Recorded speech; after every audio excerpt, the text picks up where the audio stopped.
One nation one election को cabinet ने मंजूरी दे दी है।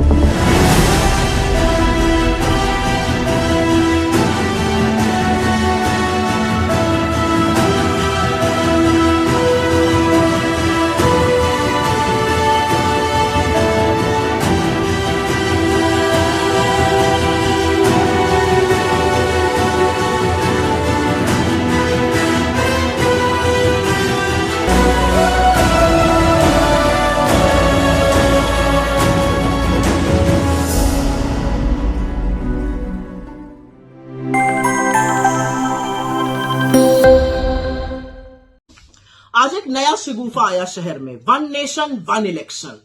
अच्छा भाई, क्या है ये कुछ नहीं है, ये इस देश के संघीय ढांचे पर एक जबरदस्त प्रहार है। लेकिन ये असल में एक शगुफा है, क्योंकि नरेंद्र मोदी जी भी जानते हैं कि इसको पारित कराने के लिए उनको लोकसभा में 362 वोट चाहिए। उनकी एनडीए के पास 293 है, राज्यसभा में भी ये पारित नहीं हो पाएगा, वो जानते हैं। लेकिन ये शगुफे इसलिए रह रहकर छोड़े जाते हैं जिससे कि इस देश में चर्चा बनी रहे, बेकार के मुद्दों पर असल मुद्दों से ध्यान हटाया जाए। इस बात से ध्यान हटाया जाए कि नरेंद्र मोदी और बीजेपी बुरी तरह से हरियाणा और जम्मू कश्मीर, झारखंड और महाराष्ट्र हारने वाले हैं। वन नेशन वन इलेक्शन की बात करेंगे, अरे एक साथ महाराष्ट्र, झारखंड, हरियाणा और जम्मू कश्मीर तो करा नहीं पाए, बड़ी बड़ी बातें करने चलते हैं। लेकिन दो तीन चीजें हैं जो बहुत दिक्कत तलब है इस रिपोर्ट में। करीब 18,626 पन्ने की ये रिपोर्ट है।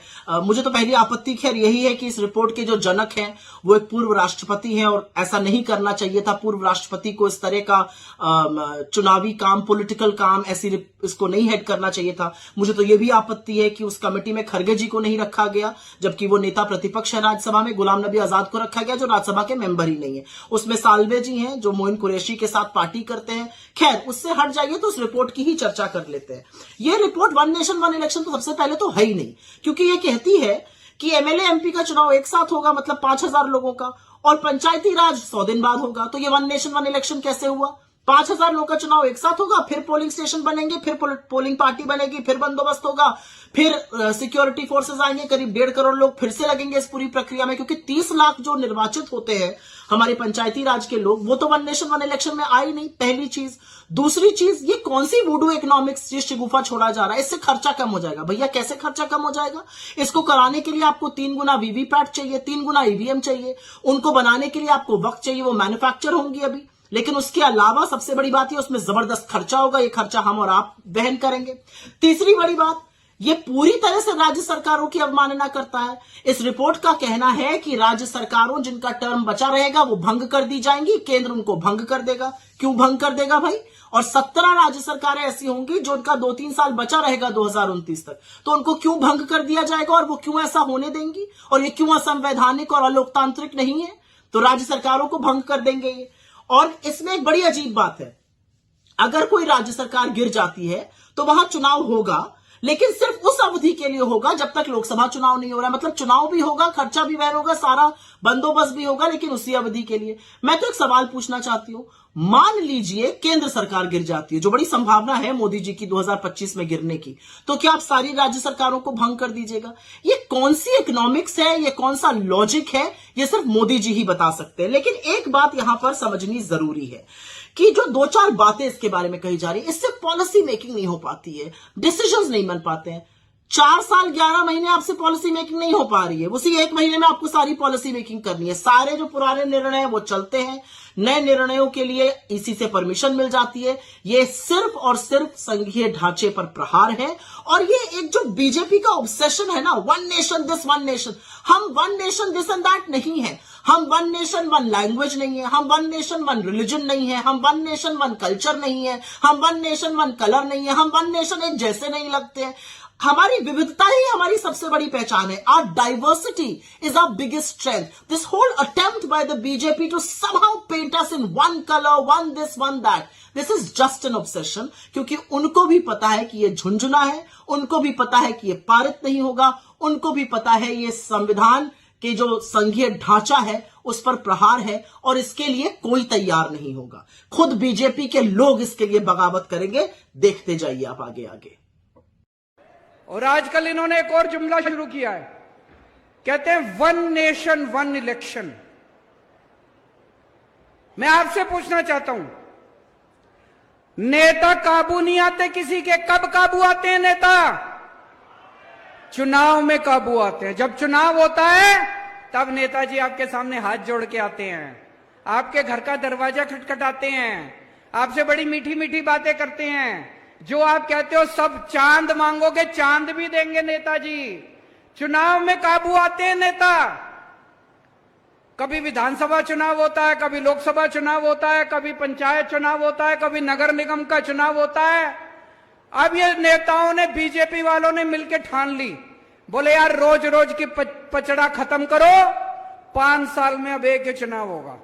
सारे चुनाव कहते हैं एक साथ होंगे, सारे चुनाव एक साथ कराएंगे, 4.5 साल घूमेंगे, ऐश करेंगे पूरी दुनिया में। पेरिस जाएंगे, टोक्यो जाएंगे, लंदन जाएंगे, अमेरिका जाएंगे, कनाडा जाएंगे, सिंगापुर जाएंगे, ऐश करेंगे 4.5 साल। और फिर 4.5 साल बाद आके आपके गैस के सिलेंडर के 200 रुपए कम कर देंगे और कहेंगे वोट दे दो। कभी मत करने देना वन नेशन वन इलेक्शन। मैं तो कहता हूं हर महीने इलेक्शन होना चाहिए। ये नेता काबू में तो रहेंगे, जनता का कुछ काम तो करेंगे। हर महीने चुनाव होना चाहिए, हमें कोई दिक्कत नहीं है। कहते पैसा खूब लगता है, जितना पैसा तुमने चोरी कर लिया उससे तो कम पैसा लगता है। इतना पैसा चोरी करके बैठे हैं अपने घर में, कहते पैसा लगता है चुनाव में। जितना पैसा तुम चोरी कर गए उससे तो आधा पैसा भी नहीं लगता। चुनाव हर महीने होने चाहिए, नहीं होने चाहिए? ये सारे जुमले का रखे वन नेशन वन इलेक्शन, कभी वन नेशन वन इलेक्शन नहीं हो सकता। क्या होना चाहिए? वन नेशन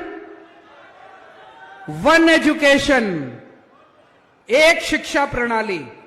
गरीब को भी वही शिक्षा, अमीर को भी वही शिक्षा। जो शिक्षा करोड़पति के बच्चों को मिलती है, मेरे किसान और मजदूर भाइयों के बच्चों को भी वैसी शिक्षा मिलनी चाहिए। होना चाहिए कि नहीं होना चाहिए? वन नेशन वन एजुकेशन, सबके लिए एक जैसे स्कूल बनाओ। अमीरों के बच्चों के लिए भी, गरीबों के बच्चों के लिए भी शानदार स्कूल बनाओ, सबको अच्छी शिक्षा दो। वन नेशन वन इलेक्शन नहीं चाहिए, वन नेशन वन एजुकेशन चाहिए। वन नेशन वन इलाज, गरीबों को भी अच्छा इलाज मिलना चाहिए, अमीरों को भी अच्छा इलाज मिलना चाहिए। एक जैसे अस्पताल होने चाहिए सबके लिए, अच्छे अस्पताल होने चाहिए सबके लिए। गरीब का बच्चा बेचारा, मैं देखता हूं कई सोशल मीडिया पे, गांव-गांव के अंदर खटिया के ऊपर बीमार आदमी को लेके कितने किलोमीटर चलना पड़ता है। अस्पताल नहीं है, दवाइयां नहीं है। वन नेशन वन इलाज चाहिए, गांव-गांव के अंदर इलाज का इंतजाम करो, तब वो चाहिए हम लोगों को। वन नेशन वन इलेक्शन नहीं चाहिए, तुम्हारे जुमले नहीं चाहिए। गलत तो नहीं कह रहा भाई साहब? जो रिपोर्ट में बता रहे हैं कि 18,626 पेज थे, 18,626 पेजेस की रिपोर्ट थी ये, वन नेशन वन इलेक्शन। और 191 दिनों में पूरी हुई है ये पूरी। लगभग 100 पेजेस प्रतिदिन का आंकड़ा है, अगर हम हिसाब किताब लगाएं तो। इसी से पता चलता है कि इसके बारे में कितना सतही पर दिखावटी चर्चा हुई होगी। तो सोचिए कितना चर्चा हुई होगी। अगर इतनी बड़ी रिपोर्ट थी 18,626 पेजों की, तो क्या चर्चा हुई होगी उस पर। दरअसल ये भाजपाई रिपोर्ट है जो तैयार हुई है।